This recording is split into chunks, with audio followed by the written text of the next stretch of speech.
지난주 역사추리는 수원성 축성 200주년을 맞아 수원성이 조선시대의 신도시 개념으로 건설됐음을 확인했습니다.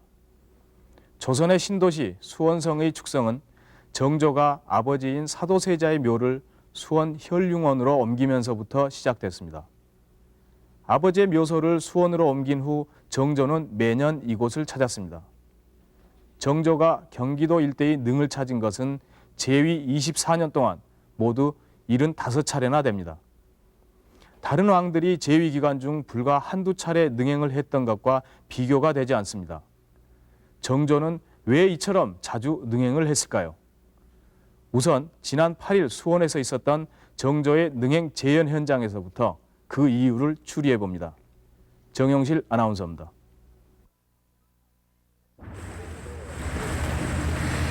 이곳은 수원시와 경기도가 경계를 이루는 지지대라는 고갯마루입니다. 지금 이곳에서는 수원성 축성 200주년을 기념해서 200년 전에 정조의 수원성 능행차가 그대로 재현되고 있습니다.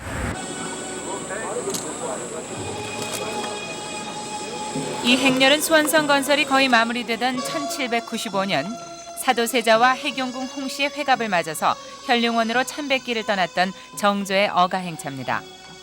행렬의 제일 앞에는 이곳의 행정 책임자 경기감사가 섰고 그 뒤에는 총리 대신인 최재공이 행렬을 이끌고 있습니다. 왕실의 비석격인 내인들도 검은 너울을 내려쓰고 행렬을 따르고 있습니다. 200년 전의 그 모습 그대로 50여 명의 호위병 뒤로 정조의 어가가 지나갑니다. 행렬의 중앙쯤엔 엄중한 호위 속에 정조의 어머니인 해경궁 홍씨의 가마가 있습니다. 200년 전 그 행렬이 그랬듯 오늘날의 행렬에도 연도엔 지켜보는 시민들이 가득합니다.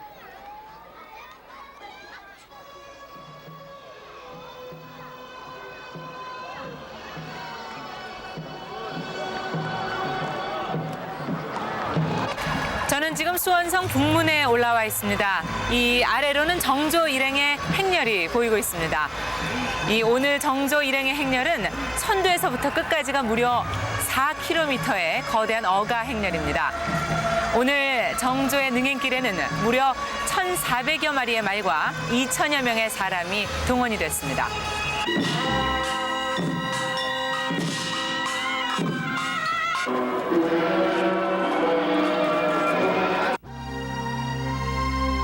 (200년) 전 그 거대한 행렬은 배 다리로 한강을 건너서 수원까지 이르렀습니다. 정조의 능행차 모습은 말 그대로 장관이었습니다.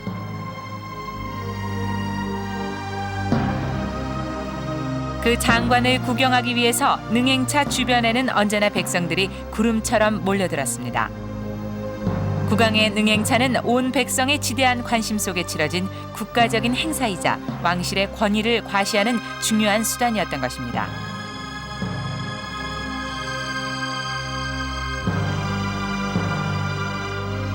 오늘날 수원시가 이 행렬을 재현하는 데는 무려 7억의 재정이 소요됐다고 합니다. 200년 전 정조가 행차를 했을 때도 그 경비와 백성들이 부담해야 하는 노역은 적지 않았습니다. 정조가 이같이 엄청난 행차를 그토록 자주 했던 이유는 무엇이었을까요? 정말 대단한 행차입니다. 당시 임금의 능행은 오늘날 대통령의 취임식 때나 구경할 수 있는 카퍼레이드 같은 것이었던 모양입니다. 물론 정조의 능행이 방금 보신 이 행차처럼 언제나 규모가 컸던 것은 아니었지만 정조는 백성들에게 적지 않은 부담이 되었던 이 거대한 행차를 1년에 서너 차례씩이나 했습니다. 조선시대의 손꼽히는 성군, 백성들을 위해 수많은 개혁 정책을 펼쳤던 정조가 이처럼 거창한 능행을 자주 했던 진정한 이유는 무엇이었을까요?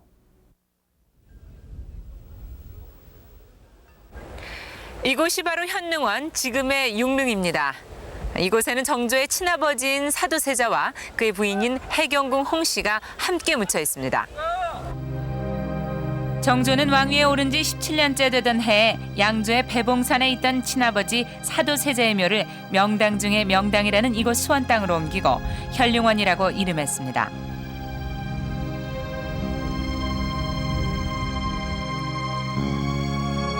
정조의 생부인 사도세자는 28살의 한창 나이에 아버지인 영조의 손에 의해서 뒤주에 갇혀 굶어 죽어야 했던 비운의 왕세자였습니다.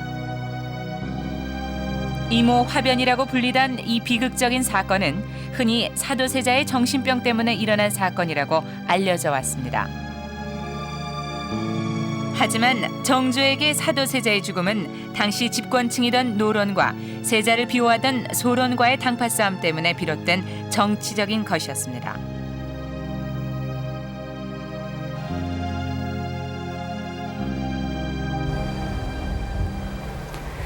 불과 11살의 나이에 처참한 아버지의 죽음을 목격해야 했던 정조. 정조가 현룡원으로 묘를 옮기고 매년 정기적으로 능행을 했던 것은 죄인으로 죽어가야 했던 아버지에 대한 복권의 의미이자 효심의 발로였던 것입니다. 그 점은 정조가 행차한 길을 보아도 확인할 수 있습니다. 원래 정조의 능행길은 창덕궁에서 동작 나루를 건너서 과천을 거쳐가는 길이었습니다. 하지만 해경궁 홍씨를 모시고 처음으로 사도세자의 능을 찾던 정조는 그 능행길을 지금의 시흥대로로 옮겼습니다. 과천에는 사도세자의 죽음에 가담한 김양로의 묘소가 있었기 때문입니다. 시흥을 통과하는 새로운 능행길, 안양천을 건너는 만안교가 이때 놓였고 그 뒤로 역대 국왕들의 능행길은 물론 훗날 경부선 철도와 일본 국도도 이 길을 따르게 되었습니다.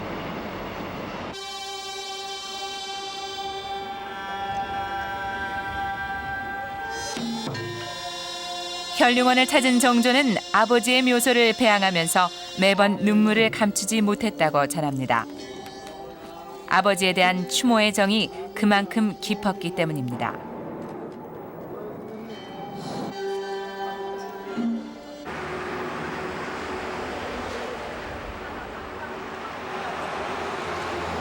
이곳은 지지대 고개입니다.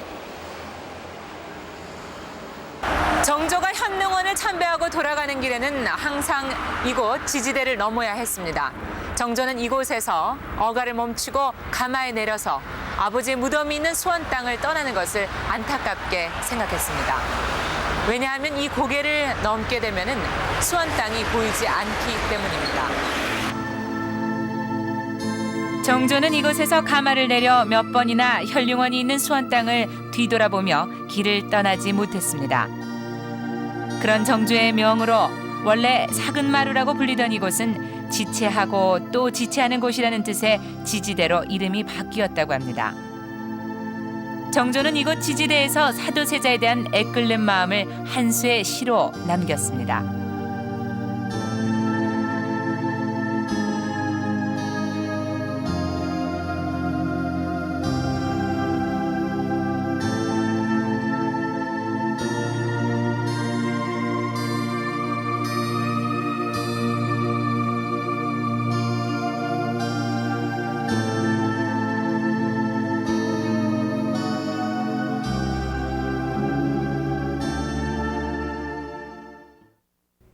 정조가 사도세자에 대한 효심으로 현룡원을 자주 찾았다는 것은 부인할 수 없는 사실입니다.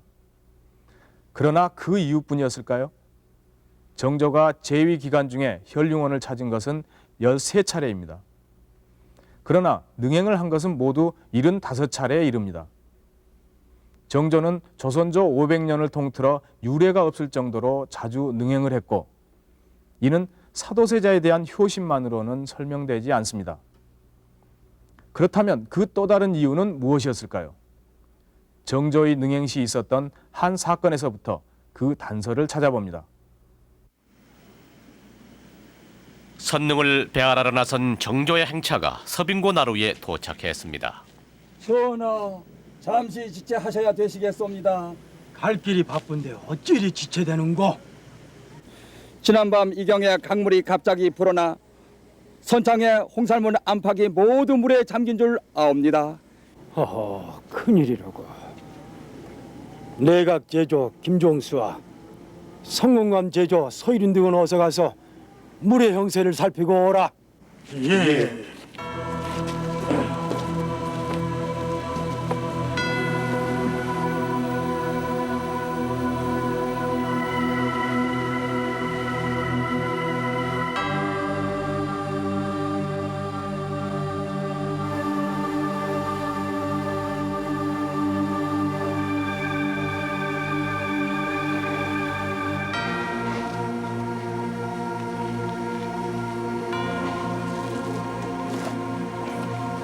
전하, 강물은 가 없이 아득하고 해는 벌써 석양으로 향하고 있는데 선창을 아직 완성하지 못하였으니 강을 건너기가 어려울 것 같사옵니다.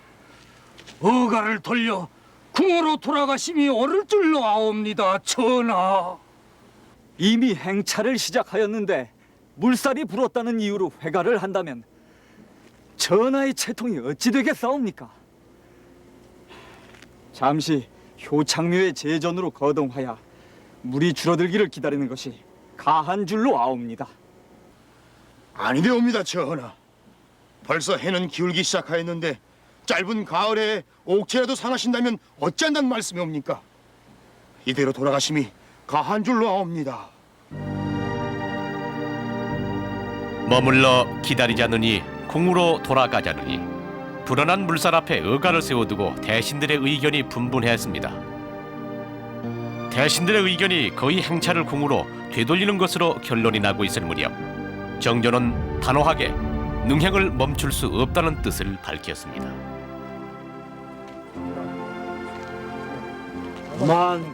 그만들 하라. 와인이 이미 선능으로 행차할 것을 백성들에게 널리 알려놓았다. 이미 어가가 행차한 것을 백성들이 알고 기다리고 있을 터 이같이 작은 일로 행차를 돌려 백성들을 실망시킬 수는 없는 일이다.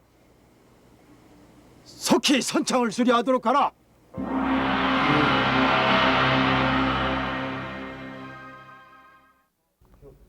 방금 보신 사건에서 정조가 능행을 취소할 수 없는 중요한 이유로 든 것은 바로 임금의 행차를 기다리는 백성들을 실망시킬 수 없다는 것이었습니다. 백성들과의 약속이란 과연 무엇이었을까요? 백성들은 무엇을 위해서 능행하는 어가 행렬을 기다리고 있었던 것일까요? 이는 곧 정조의 능행 목적과도 무관하지 않았을 것입니다. 능행길에는 과연 어떠한 일이 있었는지 정조의 행차 시에 있었던 한 사건을 통해 살펴보겠습니다.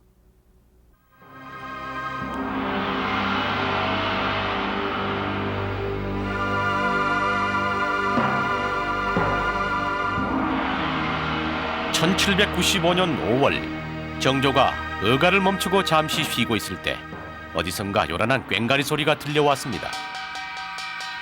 아니, 이것은 꽹가리 소리가 아니더냐. 그러한 줄로 아옵니다.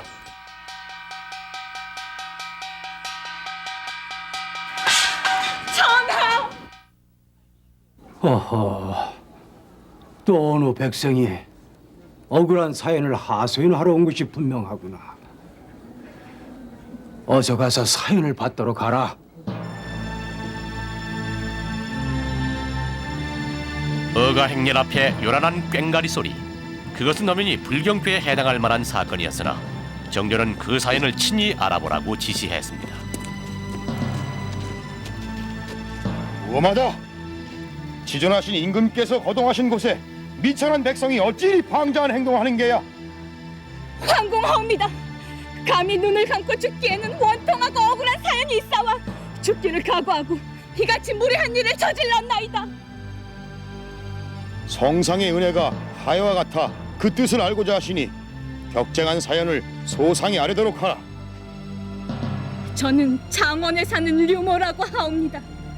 저의 남편은 고찬성 철정공 11세손이며 유복 독자인 정준이라고 하옵는데 장원부사 이 여절에 의해 억울하게 죽음을 당하였기로 그의 원을 풀어주옵사고 감히 청하려 하였나이다.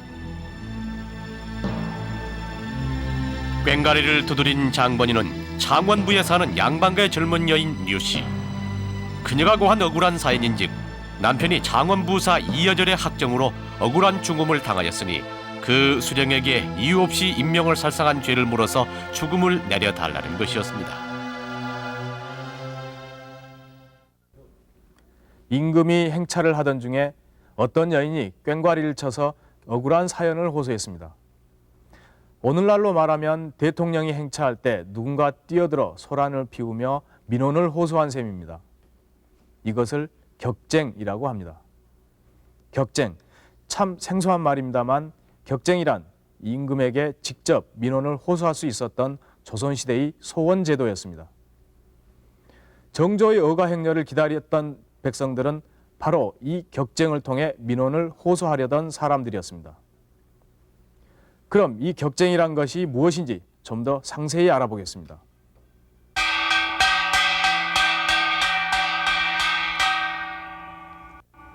여기는 창덕궁입니다. 조선시대 억울한 사연을 임금에게 직접 호소하려던 백성들은 바로 이곳 창덕궁의 걸레에까지 들어와서 제가 친 것처럼 징이나 꽹과리를 두드림으로써 그 사실을 알렸습니다. 실록 속에는 몰래 궐안으로 들어와서 격쟁을 했던 백성들에 대한 기록이 적지 않게 나옵니다. 격쟁은 백성들의 억울한 사연을 임금에게 직접 알릴 수 있었던 직소제도였던 것입니다.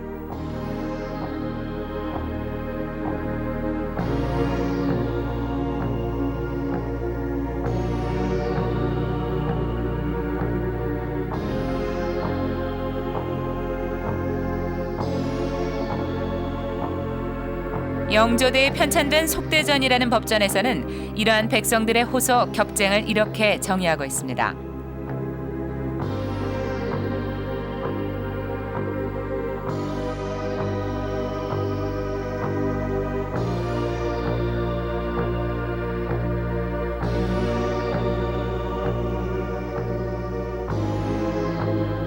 우리는 격쟁이 조선 초기에 백성들의 민원을 받아들이던 신문고를 대신해서 생겨난 소원제도였음을 알 수가 있습니다.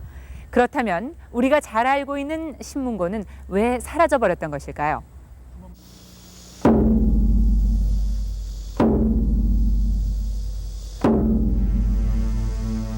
신문고가 설치된 것은 1401년 태종 때였습니다. 억울한 사람들이 북을 두드리게 함으로써 백성의 뜻이 임금에게 전달될 수 있도록 한 제도였습니다. 신문고는 조선조 초기부터 민의를 파악하기 위해서 설치됐던 여론 수렴 장치였던 것입니다. 하지만 여론 수렴 장치로서 신문고는 제 역할을 다하지 못했습니다. 신문고가 설치됐던 곳은 당시 의금부 당직청 앞으로 그 위치부터가 백성들은 가까이 하기 힘든 곳이었고 신문고를 치기 위해서는 여러 가지 까다로운 조건들이 충족돼야 했습니다.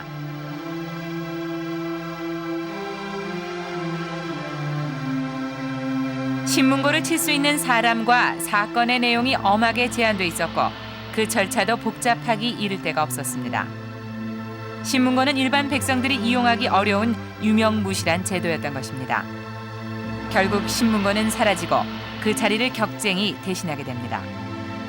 신문고가 명실상부하지 못하게 되니까 결국은 격쟁이 새로운 민소의 수단으로 등장하는 거죠. 이와 같은 격쟁이 등장하는 시기는 대체로 신문고가 유명무실해지는 16세기 중엽부터라고 생각됩니다. 당시의 기록에서는 이 격쟁을 민소, 즉 백성들의 억울함을 호소하는 수단이라고 했고 민소라고 부릅니다. 이런 의미에서 볼 때 실질적인 백성들의 억울함을 호소하는 수단은 격쟁이라고 할 수가 있겠죠. 여러 가지 방법으로 호소해도 풀 수 없었던 민원을 최고 권력자에게 호소할 수 있게 한 제도. 격쟁이란 조선시대의 헌법 소원제도 같은 것이었습니다. 그러나 지금까지 살펴본 바로는 격쟁이 대궐 안에서 이루어지고 있습니다. 조금 전 우리가 살펴본 격쟁 사건과는 조금 다른 부분입니다. 그러면 격쟁은 언제부터 국왕이 행차를 할 때 거리에서 이루어지게 됐는지, 격쟁과 능행과는 도대체 어떤 관계가 있는지 다시 한번 살펴보겠습니다. 이 조선시대의 헌법 소원제도, 이 격쟁이 보다 활성화된 것은 정조대에 이르러서입니다. 이 정조대에 이르게 되면은 격쟁은 백성들의 합법적인 소원제도로 확실히 자리 잡게 됩니다. 정조가 편찬을 명했던 이 일성록 속에는 격쟁과 상언에 대한 기록이 4천여 건이나 나옵니다. 그 이전까지는 격쟁에도 민원을 호소할 수 있는 주체와 내용 면에서 많은 제약이 있었습니다. 따라서 격쟁의 횟수도 그리 많지 않았던 것입니다. 그런데 유독 정조대에 이르러 상언과 격쟁의 발생 건수는 폭발적으로 증가했던 것입니다.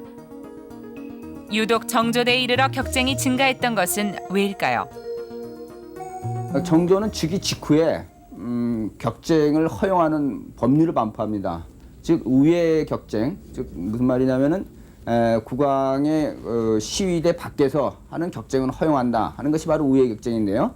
우회 격쟁을 허용하는 조치를 취합니다.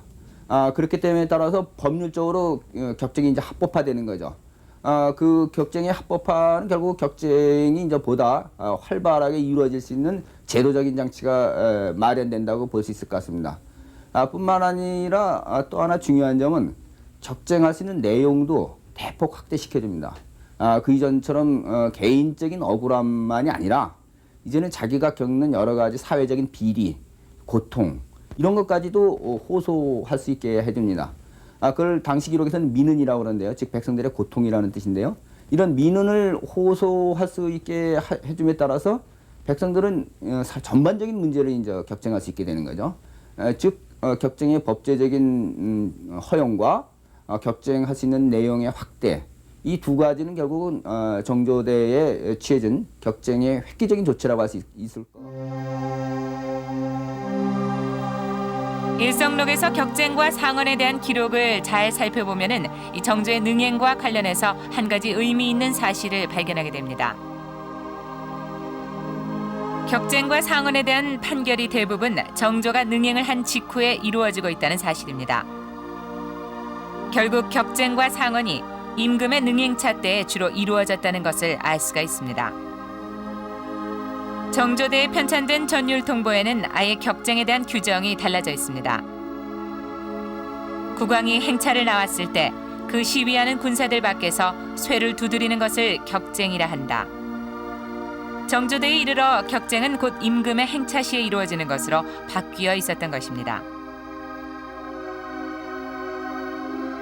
일성록에 나타난 격쟁과 상언에 대한 처리 상황을 표로 정리해보면 한 번 능행에 수백 건의 상언 격쟁을 처리하기도 한 것으로 나타나 있습니다. 백성들이 정조의 능행을 기다려서 격쟁과 상언을 올렸다는 반증입니다. 정조 전 때까지 격쟁은 주로 권례에서 이루어졌고 이 권례 격쟁조차 때로는 처벌을 받아야 했습니다. 그러나 정조대에 이르게 되면 국왕이 행차를 할 때마다 언제나 격쟁하는 것이 가능해졌고 격쟁과 상언의 발생 건수는 폭발적으로 증가합니다. 정조는 능행을 할 때엔 미리 백성들에게 격쟁이나 상언을 하게 하라고 지시했습니다.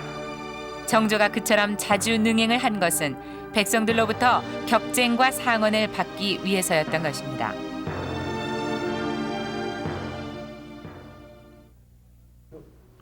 정조의 능행은 곧 백성들에게 격쟁할 수 있는 기회를 주기 위한 수단이기도 했던 것입니다.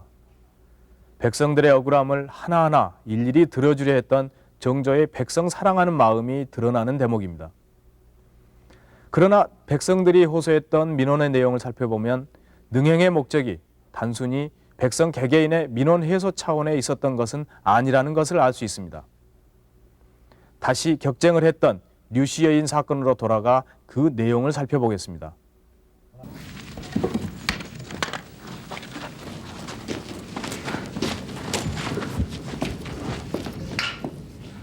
자, 이제 무슨 사연인지 소상히 알아도록 하라. 격쟁을 한 사람은 왕의 행차를 방해한 죄로 일단 처벌을 받은 뒤에야 그 사연을 소상히 아뢰를 수 있었습니다. 격쟁이는 그 사연을 반드시 말로 호소해야 했고 그것을 형조에서 글로 작성해 임금에게 올리게 돼 있습니다. 제 남편은 나이 25되는 서생이옵니다. 인품이 강직하고 불의를 참지 못하며 인명을 살상하기를 보통으로 하는 장원부사 이여절에게 미움을 산 것이 화근이었사옵니다.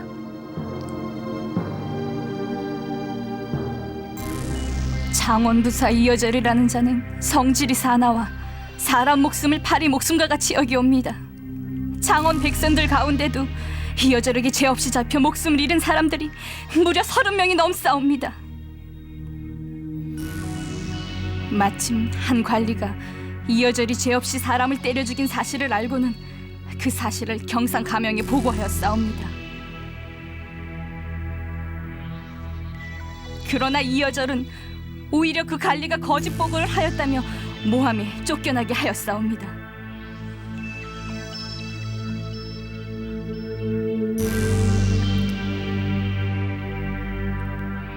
이여절은 거기에 그치지 않고 이 사실을 무마하기 위해 창원의 유지들에게 자신을 유임시켜달라는 청원을 올리도록 사주를 하였사옵니다.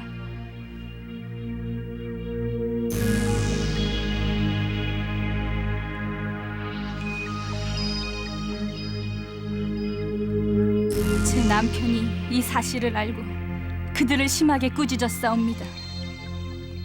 30여 명의 원혼이 경례를 떠들고 있는데 이 무슨 작태냐고요.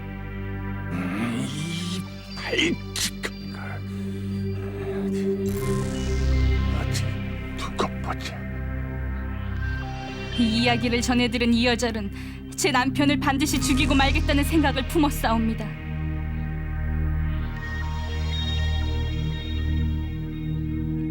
이여절은 함정을 파서 제 남편에게 창원부의 일을 맡기고는 그 일처리를 잘못했다는 이유로 남편을 끌고 가 문매질을 하기 시작하였사옵니다. 너는 나이 어린 서생으로 관의 정치에 대해서 시비를 주동하고 관의 일을 방해했으니 내 죄는 죽어 마땅하리라.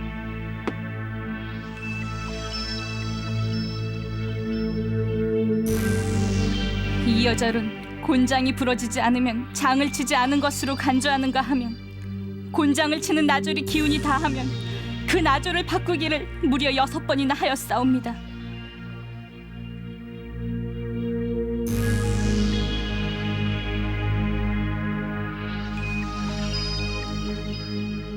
게다가 남편이 이미 기절하였는데도 오히려 장을 치고 심지어는 목숨이 다했는데도 모른 채 옥에 가두었사옵니다. 이 어찌한 고을의 수령으로서 감히 할 수 있는 일이겠사옵니까? 남편의 원수를 못 갚으면 죽어도 눈을 감지 못할 것 같사와 전리길을 달려와 호소하오니 엎드려 바라옵건대 이 여자를 인명을 남살한 죄로 법에 따라 사형에 처해 주시옵소서. 격쟁인들이 호소한 내용 가운데는 지방 수령들의 학정이나 당시의 사회 경제적인 문제들이 포함되어 있습니다.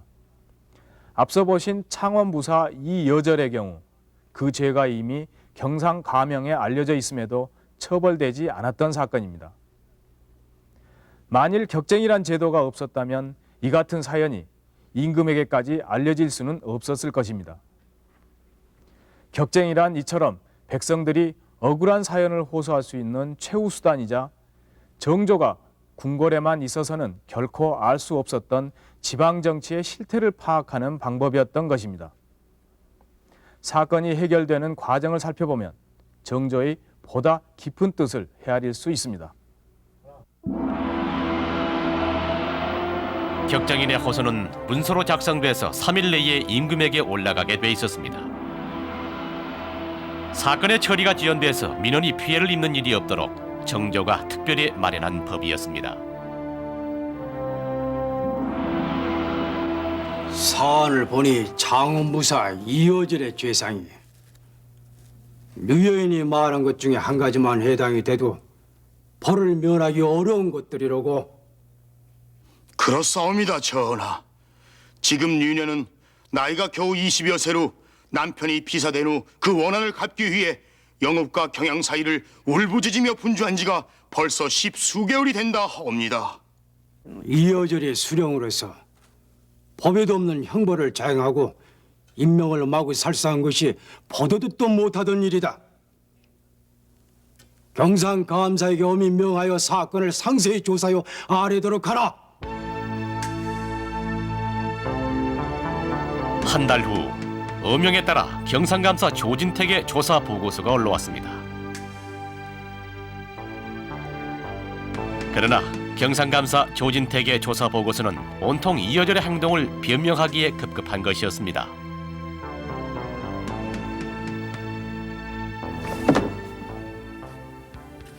조정에서 방벽을 설치한 것은 국왕의 뜻을 백성들에게 펴도록 한 것인데 어찌하여 조진택은 창원에서 남사를 소홀히 하고 정신을 쏟지 않았으며 일이 발각되자 또한 감히 두둔하고 비호하려 드는가? 감사 조진택을 잡아와 구처를 받은 뒤 법대로 엄정히 취재하도록 하고 전정원 유경을 창원의 의사로 파견해서 이 사건을 다시 조사토록 하라.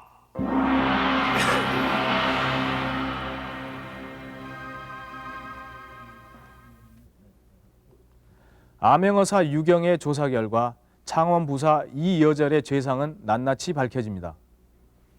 결국 이여절은 옥에 갇히고 이 사건을 제대로 조사하지 않은 경상감사 조진택은 파직을 당한 뒤 유배됩니다. 결국 한 백성의 격쟁으로 지방의 관찰사가 죄를 받는 지경에까지 이르렀던 것입니다. 격쟁은 이처럼 올바른 정치를 펴기 위한 여론 수렴의 한 방편이었습니다. 그리고 이것이 바로 정조가 그처럼 자주 능행을 했던 이유이기도 합니다. 그러나 정조는 왜 하필이면 능행이란 방법을 택했을까요? 그 이유는 정조와 대신들의 입장 차이에서 발견됩니다.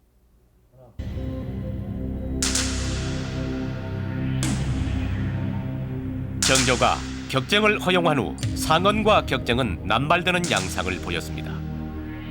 그러자 대신들은 곧바로 격쟁의 문제점을 들어 격쟁인을 처벌하자고 나섰습니다. 전하, 근래 백성들의 기강이 해이해져 수령이나 감사에게 호소하기 족한 것도 국왕에게 아뢰는 것을 예산일로 여기고 있나이다.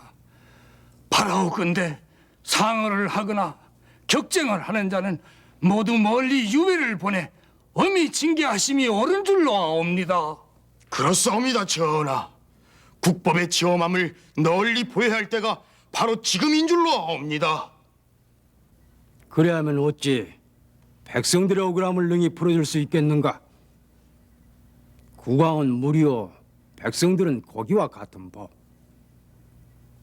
과인이 격쟁을 널리 허용한 것은 백성들의 뜻을 친히 알고자 함이라. 격쟁인이 어떤 내용의 민원을 하소연하더라도 모두 받아들이되 적발해서 그 죄를 묻는 일이 다시는 있어서는 아니 될 것이다. 하오나 전하, 백성들이 뜬소문까지 만들어 수령과 방백을 고소하기를 밥 먹듯이 하고 있사옵니다. 그리하면 어찌 능히 백성들을 다스릴 수가 있겠사옵니까? 그렇사옵니다, 전하. 부득이 상언해야 할 백성이 있으면은 안으로는 경조와 형조, 밖으로는 해당 읍과 도에 반드시 먼저 허락을 얻은 연후에 격쟁할 수 있도록 하심이 옳은 줄로 아옵니다. 그렇지 않다. 격쟁인이 그토록 많은 것은 백성들이 억울함을 호소할 방책이 막혀 있기 때문이다. 그 사연을 미리 허락받도록 하는 것은 아무 소용이 없는 일이다. 전하, 백성들이 같은 일로 격쟁하기를 여러 차례 하고 있사오니 이 또한 막아야 할 일이옵니다. 같은 일로 격쟁을 하는 자는 형조에서 잡아 처벌할 수 있도록 윤허해 주시옵소서. 아니 될 일이다. 백성들의 뜻을 국왕이 능히 알고 그 고충을 해결해 주는 것이 임금이 해야 할 가장 중요한 도리인 터, 격쟁이는 그 뜻을 들은 뒤 풀어주도록 하라. 정조의 입장에 신하들은 또다시 신문고 복설론을 들고 나왔습니다. 그리하면 전하, 신문고를 대궐 밖으로 옮겨 백성들이 편리하게 이용할 수 있도록 하고 행차시의 격쟁은 금하는 것이 어떠하오리까? 그러합니다, 전하. 전대 영조대왕께서도 격쟁을 금하고 신문고를 다시 설치한 예가 있사옵니다. 그렇지 않다. 신문고를 대궐 밖으로 내보낸다 하더라도 그것을 관장하는 일이 마땅치 않을 뿐만 아니라 격쟁은 예전부터 전래한 고유한 법으로 신문고에 설치하는 별개의 일인법. 격쟁을 막는 것을 결코 용납할 수 없노라.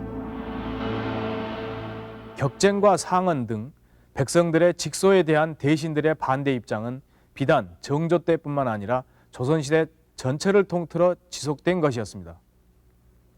대신들은 임금이 직접 백성의 소리를 듣는 것이 곧 신권의 약화로 이어질 것을 우려했는지도 모릅니다. 정조가 효심이란 커다란 명분을 내세워 자주 도성 밖을 나갔던 이유, 그것은 어쩌면 이처럼 격쟁을 반대하는 대신들의 명분을 없애면서 백성들의 여론을 수렴하기 위한 방책은 아니었을까요? 정조가 능행을 했던 그 발자취를 더듬어 보면서 깊은 뜻을 다시 한번 되짚어 봅니다. 정조가 처음으로 행찬 능은 아버지 사도세자의 능인 수은묘였습니다. 영조가 승하하기 직전 정조는 영조에게 수은묘에 참배할 것을 허락받았습니다. 아버지의 묘소에 처음으로 참배한 정조는 엎드려 잔디를 쓰다듬으며 옷소매가 닿아졌도록 목 놓아 울었다고 합니다. 정조의 능행은 이처럼 아버지에 대한 효심으로부터 시작됐던 것입니다.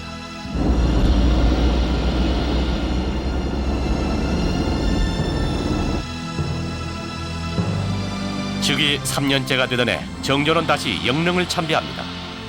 영조가 즉위 30년이 지나서야 첫 능행길에 올랐던 것과는 달리 정조는 즉위하자마자 능행에 나섰던 것입니다. 영릉을 참배하고 돌아오는 길에 정조는 경기감사에게 여주고을의 백성들을 불러 모으라고 명해 농사일과 고충을 물어보았습니다.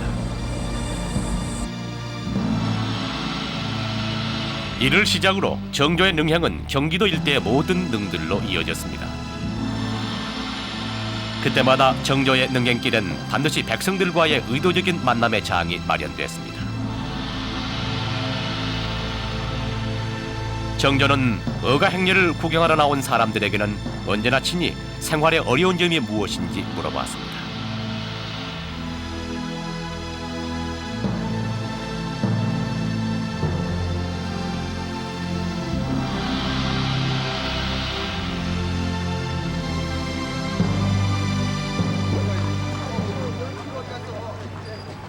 재위 24년간 75차례나 능행을 했던 정조. 정조의 능행길은 그 백성 속으로 들어가는 정조의 발걸음이기도 했던 것입니다. 정조는 백성들을 불러 모으는 것이 아니라 국왕이 직접 백성 속으로 들어갑니다. 그것이 구체적인 신뢰가 바로 국왕이 능행을 하는 거죠. 즉 능은 대체적으로 경기도 일원에 있을 테니까 국왕은 경기도 일원의 능행을 끊임없이 합니다. 그러면서 거기서 백성들의 생생한 목소리를 직접 듣는 것이죠. 즉 여론 수렴의 폭이 도성 내의 서울 시민으로부터 경기도 일원으로까지 더 확대됐다는 것이 중요한 의미를 지닌다고 할 수 있겠습니다. 그러면 이제 국왕이 그렇다고 해서 저 충청도나 전라도까지 가는 건 아니고 경기도 일원에까지만 움직이게 되니까 암행어사를 파견해갖고 그들로 하여금 백성들의 고통을 생생하게 들어오도록 한다든지 이런 방식을 통해서 국정을 운영했죠. 이와 같은 정조대 국정 운영이 지니는 의미는 결국은 민본 정치라고 할 수 있겠습니다. 즉 이와 같은 민본 정치, 즉 애민 정치의 토대를 바탕으로 해서 백성들의 근대적인 민권 의식이 성장하는 것이었죠. 백성에 대한 정조의 생각은 이미 왕세손 시절 영조와 나눈 대화 속에서 잘 나타나 있습니다. 나라가 민에 의존한다고 하는 까닭은 무엇인가? 국왕은 백성이 없으면 나라를 튼튼히 할 수 없기 때문이옵니다. 은혜가 골수에 미치고 사랑이 가슴속까지 미치도록 하는 것은 어떻게 할 수 있겠는가? 국왕이 능히 백성을 사랑하면 백성은 모두 이와 같이 될 것이옵니다. 국왕은 높은 데 사는데 어떻게 이와 같이 할 수 있는가? 항상 생각하며 애민을 잊지 않는다면 이와 같이 될 것이옵니다.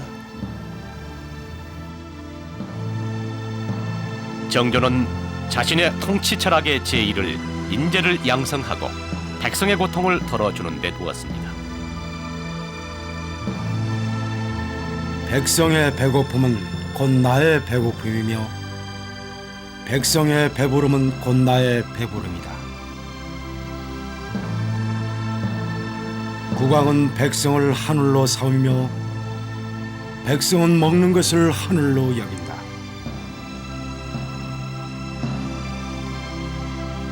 인주의 직책은 그 첫째가 하늘을 공경하고 백성을 사랑하는 것에 있으며 그 다음이 성현을 받드는 것이다.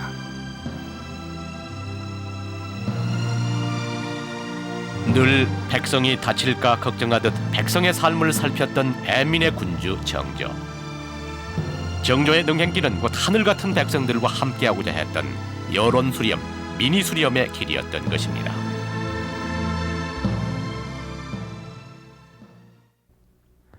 우리는 지금까지 한 격쟁 사건을 통해서 정조가 능행을 자주 했던 이유를 추론해 보았습니다. 백성을 위해서 스스로 요순 임금이 되려 했던 정조는 능행을 통해 그 높은 궁궐의 벽을 넘어 백성들 속으로 들어가고자 했던 것입니다.